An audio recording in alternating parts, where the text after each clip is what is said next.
Pues muy buenos días a todas y a todos. Estoy muy contenta y agradecida de estar esta mañana con ustedes.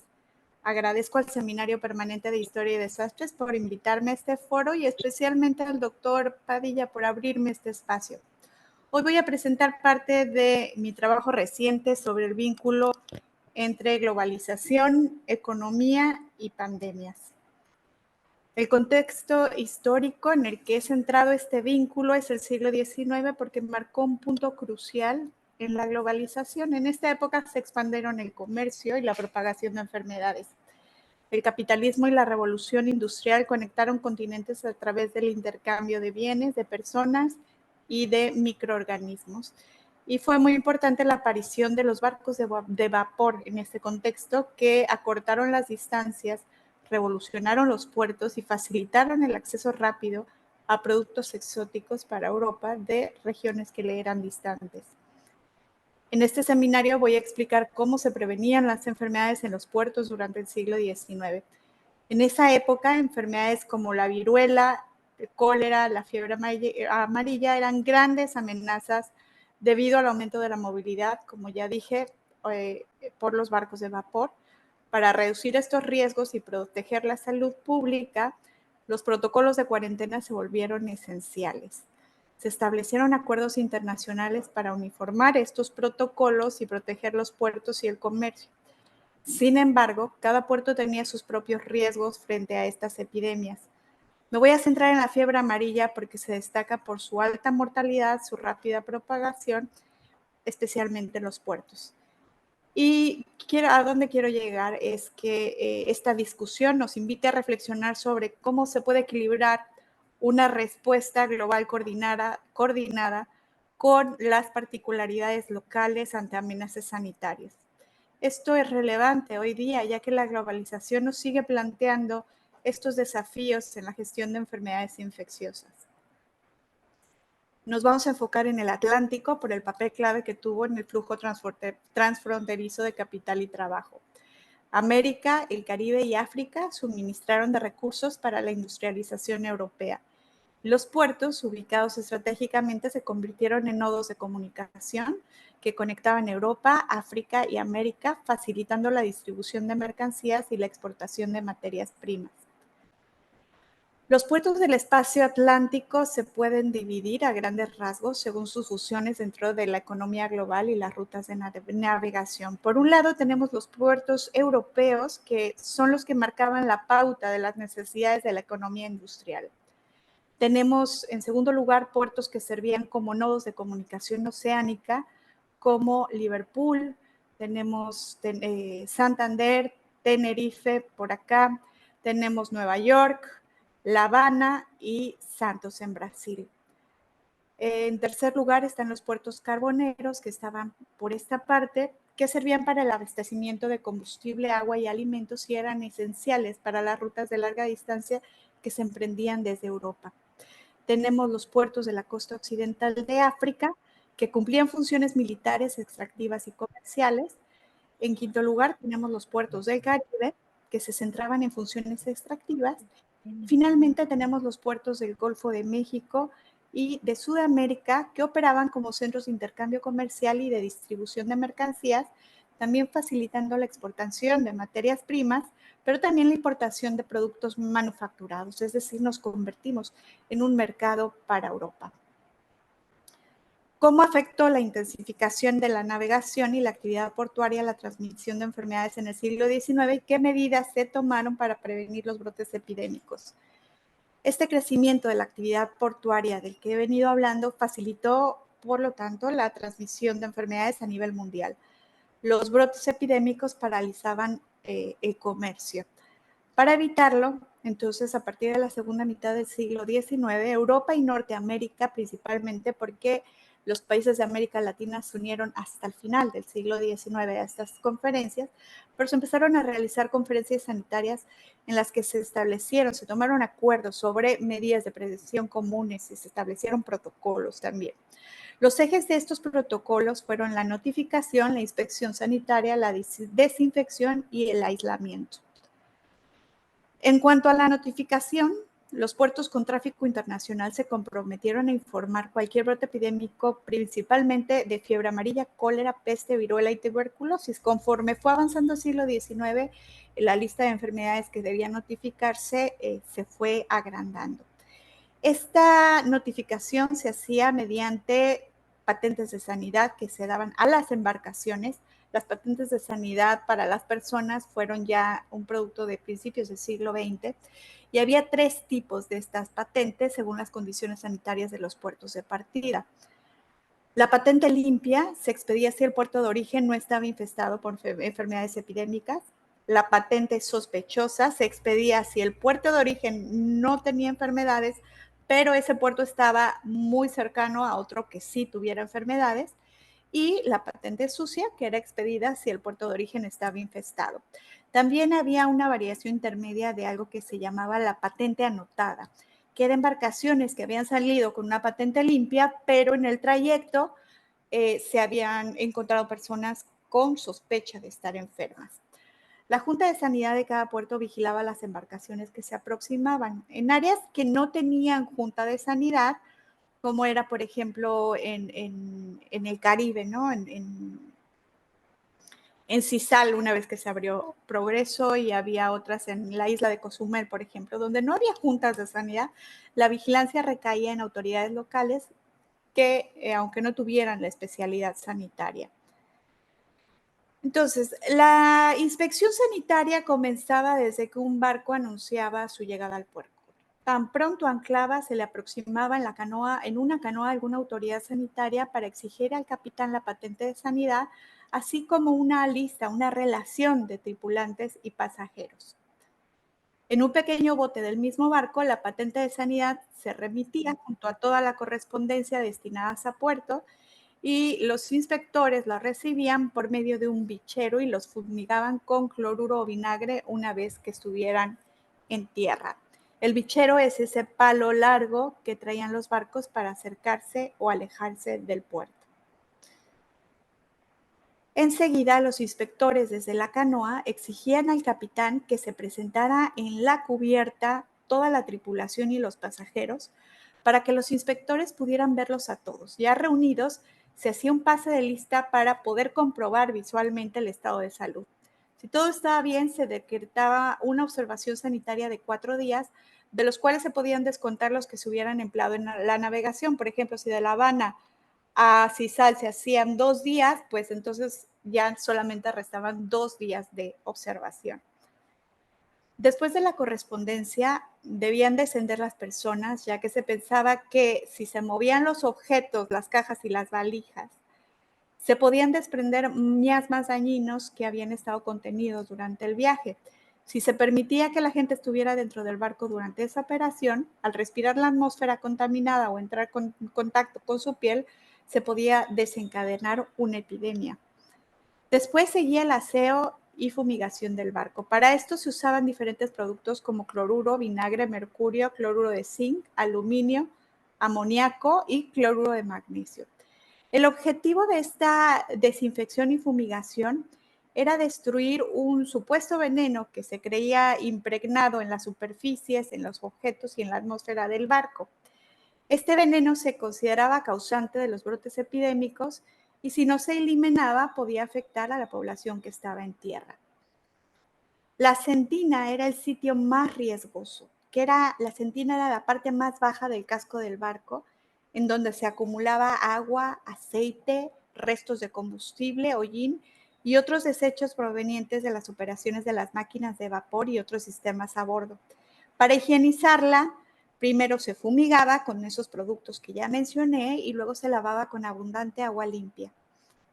El proceso de desinfección de las bodegas era parecido, pero primero había que descargar las mercancías y el equipaje que estaba en las bodegas.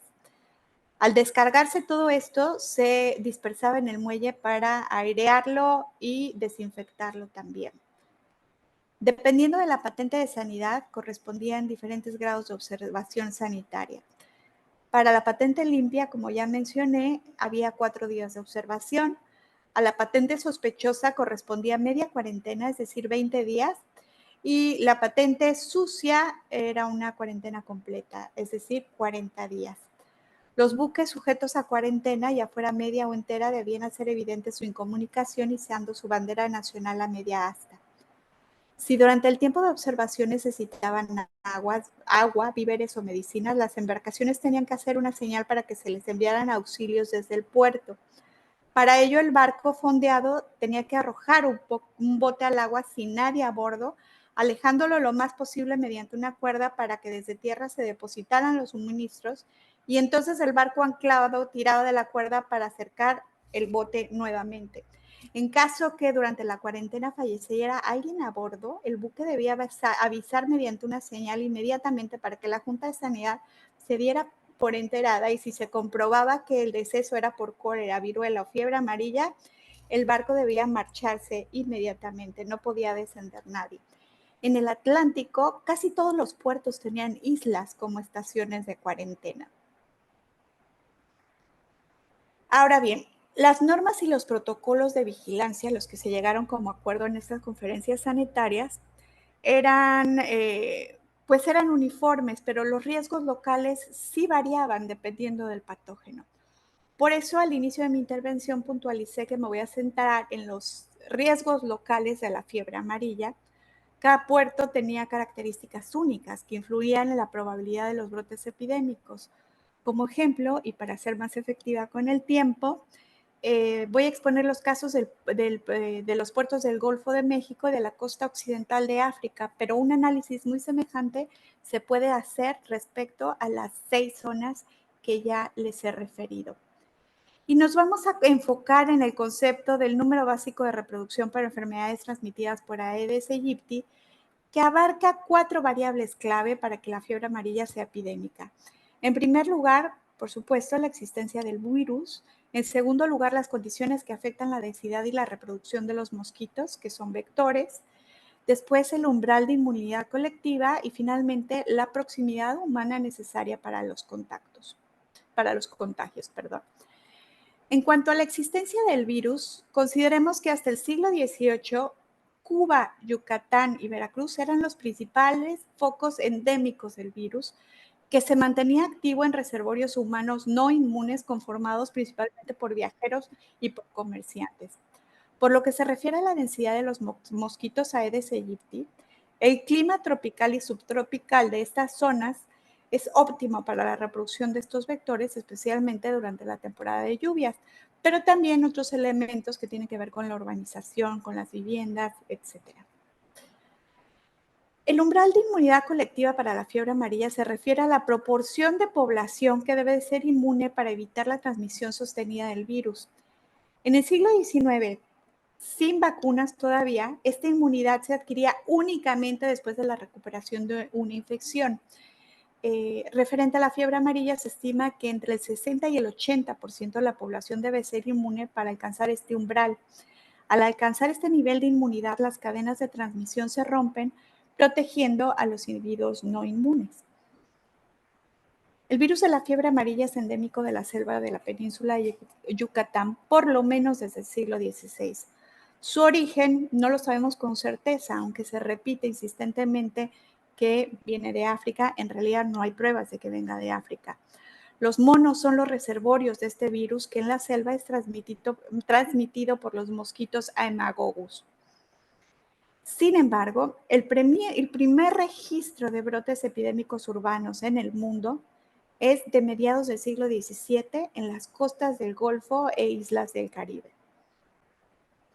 Estudios paleoentomológicos han constatado que la Aedes aegypti sí provino de África, posiblemente transportado en los barcos que trasladaban personas esclavizadas, pero no hay registros de brotes epidémicos de fiebre amarilla urbana en África antes del siglo XVIII. El Aedes aegypti encontró en el Golfo de México y el Caribe las condiciones climáticas propicias para su reproducción, volviéndose una especie endémica. Así, el virus de la fiebre amarilla cambió de huésped de la Haemococcus a la Aedes, dando lugar a un nuevo riesgo epidémico, que es la fiebre amarilla urbana.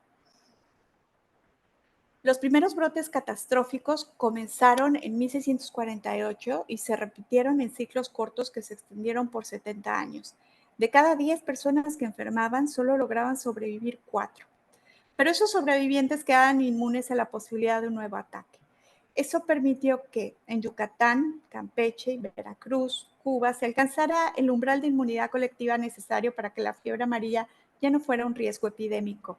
Así, el virus se volvió endémico, teniendo como hospederos a los viajeros y comerciantes que durante el siglo XVIII no llegaron a superar a la población inmune. Pero en el siglo XIX el riesgo epidémico incrementó debido al aumento de población que nunca había tenido contacto con el virus de la fiebre amarilla, alterando el umbral de inmunidad colectiva. El ascenso económico de los Estados Unidos provocó una reconfiguración de las rutas comerciales en el Golfo Caribe, multiplicando los itinerarios de navegación.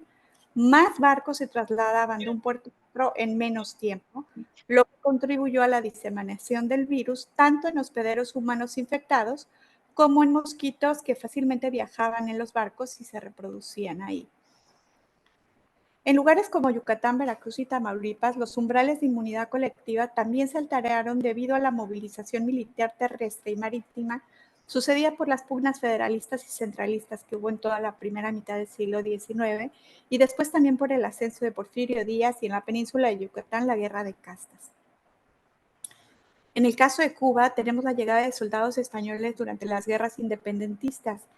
Nadie de estos soldados era inmune, por eso llegaron a conformar la población susceptible necesaria para que la endemia se volviera a convertir en epidemia. Nueva Orleans también empezó a recibir más población no inmune. A principios del siglo XIX se calcula que llegaron 9,000 refugiados de la revolución haitiana vía Cuba. Más tarde, cuando fue abolida la esclavitud, comerciantes y trabajadores del Valle del Mississippi navegaban río abajo en barcos de vapor, mientras que tripulantes y pasajeros cruzaban todo el Golfo de México procedentes de todo el mundo. Estos fenómenos vinieron aparejados a un crecimiento urbano en Nueva Orleans que significó transformaciones ambientales y urbanísticas que favorecieron la proliferación del mosquito Aedes aegypti. El aumento de la población incrementó la demanda de madera en los aserraderos cercanos a los pantanos y estos bosques pronto se convirtieron en suministradores de madera para viviendas, postes, tejas y también para cajas para el transporte de mercancías, porque Cuba, con la producción azucarera, ya había acabado con sus bosques, entonces Nueva Orleans empezó a enviar a Cuba también madera para el transporte de mercancías. Esta rápida deforestación incidió en la densidad y en la reproducción de los mosquitos. Ahora vamos a ver los puertos de África Occidental. Los médicos franceses de la Ilustración del siglo XVIII aseguraban que la fiebre amarilla había llegado a África procedente de América. Esto significa que a finales del siglo XVIII el umbral de inmunidad colectiva en los puertos y poblaciones costeras de África era cercano a 0. O sea, el primer brote registrado en esta región, el primer registro es de 1779, cuando tropas francesas ocuparon la isla de Saint Louis, que está por acá, sufriendo muy rápidamente un alto número de enfermos y muertos. Posteriormente se produjeron varios brotes epidémicos en Senegal y en Gambia. El virus se introdujo a través de 2 rutas. La primera, originada en Brasil, en barcos que navegaban rumbo a Francia y hacían escala en Dakar, que está por acá, transportando insumos industriales como algodón, además de bienes de consumo para Europa, tales como café, azúcar y cacao. Durante su parada en Dakar, estos barcos cargaban cacahuates y goma arábiga, que era lo que se producía en esa región, y en ocasiones extendían su viaje hasta Lagos para recolectar aceite de palma. La segunda ruta de entrada de la fiebre amarilla a las costas de África era de las Antillas Menores francesas, desde donde partían embarcaciones también llenas de materias primas y productos destinados al mercado europeo, pero que hacían escala en los principales puertos de la costa atlántica de África como Lagos, Dakar y Freetown. Dakar, recién establecido como puerto de arribo para transatlánticos, era un proyecto relativamente nuevo en la década de 1850. La construcción del puerto, junto con la intensificación de la navegación por los ríos Gambia, Senegal y Níger,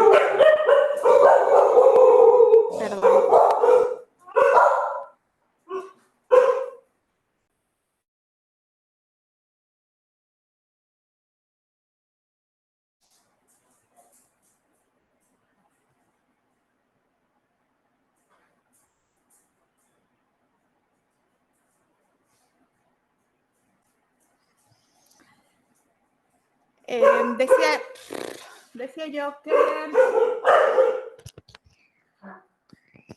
la intensificación de la navegación por los ríos Gambia, Senegal y Níger y la expansión de las líneas ferroviarias catalizaron la exportación de productos agrícolas de Senegal, pero también incrementaron los riesgos de brotes epidémicos entre poblaciones con un bajo nivel de inmunidad colectiva, probablemente también cercano a cero. Cuando la fiebre amarilla llegó a Lagos, Nigeria, se vivía una expansión comercial muy intensa y también una expansión del imperio inglés.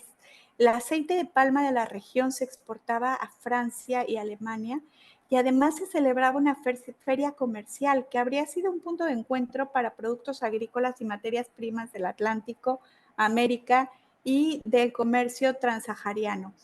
Pero también esta feria habría significado un gran riesgo para la expansión y dispersión de la fiebre amarilla porque era un lugar donde el vector podía adaptarse fácilmente y tenía todas las condiciones para la densidad y la reproducción. Por el tiempo de exposición reducido ya no pude, como dije en un principio, detenerme en el análisis de los otros espacios portuarios, pero presentaré rápidamente los mapas que construí. Estos son los puertos del Caribe, que después, una vez abolida la esclavitud, empezó a haber mucha inmigración de población no inmune, principalmente de China. Estos son los puertos carboneros, de los que hice referencia al principio. Como reflexión final, al considerar las prácticas de cuarentena y los protocolos sanitarios del siglo XIX, es evidente la paradoja que enfrentaban los puertos en la intersección de la globalización y las epidemias. Mientras los acuerdos internacionales estandarizaban medidas de prevención para facilitar el comercio seguro y proteger la salud pública, las condiciones específicas de cada puerto presentaban desafíos únicos que estos protocolos uniformes no siempre podían abordar eficazmente. La fiebre amarilla, con su alta mortalidad y rápida propagación, ejemplifica cómo las medidas de cuarentena eran esenciales, pero también insuficientes en contextos locales diversos. La historia de estos puertos, desde el Golfo de México hasta la costa occidental de África, subraya la continua tensión entre la necesidad de una respuesta global coordinada y la adaptabilidad a riesgos locales. Reflexionar sobre estos desafíos históricos nos permite entender mejor los dilemas contemporáneos en la gestión de enfermedades infecciosas en un mundo que aún está marcado por la movilidad global y la interdependencia económica. Muchísimas gracias por su atención